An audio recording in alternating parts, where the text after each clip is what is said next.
Jiggy Smith and Layla Tyus. It's called the Tussle on the radio the other day. It's Tyus. Glad we was able to pull out a win. All glory be to God. Just how does it feel to be back? Oh, it's great to be back. I mean, I tell them, since I've been coaching, it's probably the greatest feeling to have is, know that you won the last 8 teams that we practicing, and now we won the last 4 teams. I kind of take that, I guess, with a little arrogance there because everybody else is at home, and I know everybody want to be in this position, and I wanted to when I wasn't here, but I just thank God that we were able to pull it through. Coach Bullock, just talk about defensively what you did against Mary Hayes Johnson. I mean, you held her to 3 points. Just talk about. Well, she's a great player, man, and we practice. I'm a defensive guy, even though in college I played shooting guard, but I know defense is going to win championships, and I actually broke down that film. I ran the plays, I showed them what they were doing, and even despite doing that, we still made a lot of mistakes that we shouldn't have made. And I try to explain to them that you can't figure out during the game. You got to have it already ready before the game, and then you got to put it in the play once you get on the court. And she quick, she can shoot it. Her speed is kind of deceptive because she don't look as fast as she is with the ball, but she's hard to guard. And I tell them, hey, her and the other young lady, number 3, I forget her name, but hey, good. Yeah. I said, those 2 guys are the head of the snake. We cut the head off the snake down. Ladies, Coach giving y'all the business in practice. Got y'all ready for this one. Do y'all plan on doing some more of that at Final Four preparation? Yes, sir. How much were you prepared by? Did they show you anything?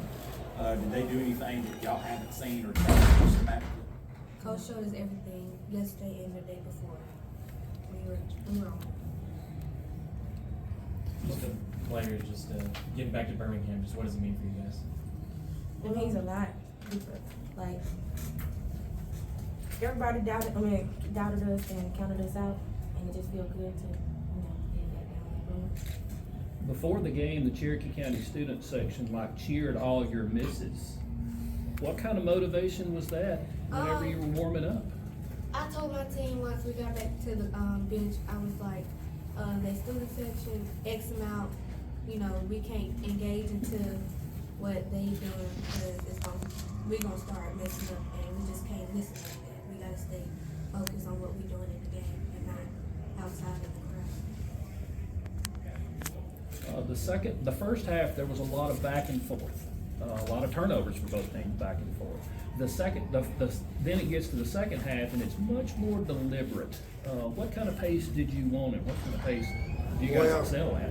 The thing with them is I try to explain to them, not having just a true leader on the team is that they think once we run a play and we go, the play may have 5 options. Once we go through the 5 options, they think that we just got to shoot the ball. And I'm telling them, reset. I don't care if we make 40 passes. And I was trying to explain to them that went to 1-3-1. Read it all my life. I'm saying, make her work, make Johnson work, because she's the scorer. Just pass it, make her work. And my other little point was like, basically, we got to shoot it. And I'm saying, just trust me. I know what I'm talking about, trust me. And that's the biggest thing with them, is just getting them to believe, right there, getting them to believe what I tell them, because it's like they hear me, but they're not listening, And free throws, we were 11 for 26 from the free throw line. Now watch this. We shoot probably 150 free throws a day. There's no reason except for we just not focused on our doing it. And if I had one takeaway, the turnovers and the free throws, because again, not being arrogant, we won by 10. We shot less than 50% from the free throw line. We shoot 70%. That's a 20-point win. Okay, no disrespect to them, but it just saying that we can't go to Birmingham and do that. Then we're gonna be coming back home. I mean, real simple, because you can't play at this level and make those, I just, thank God that they shot less than 50% and they didn't shoot the ball as well. And those are two great shooters. Listen to me now, those girls can shoot. They are great. And they just wasn't on. And it worked in our favor today. We could play 10 times. We played like that, they'll win half, we'll win half. So we're just blessed. So the girls, Go ahead. Anniston's used to going to Birmingham, but the last 2 years, obviously, that didn't happen. So what did that add to the hunger to get back there? Me personally, I've never been to Birmingham. Last year was like my first year playing with them. So for me, I'm excited and I'm happy that I got on the train with them.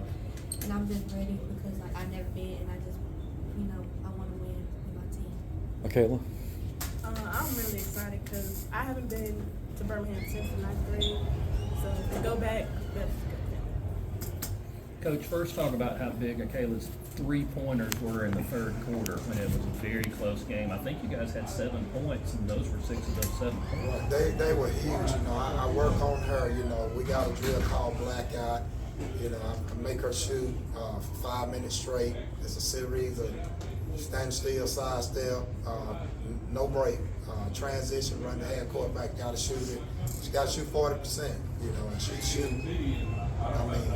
It's a total of 60 shots in 5 minutes, and she'll make 35 to 40 shots every time. But she gets in the game, and she'll start. She won't settle feet. She lose her form or shooting pocket, and she rush. And that's what I told her at halftime. I blasted her. I gave her the business because she was throwing up shots. She was throwing up shots, and I'm saying, you better shoot it than that. Just take your time and shoot the basketball. And she did, and probably one of the smartest kids I ever coached. Valedictorian in the class. So, I tell her, like my coach used to tell me, basketball 90% mental and 10% physical. We get in shape. We can run with anybody.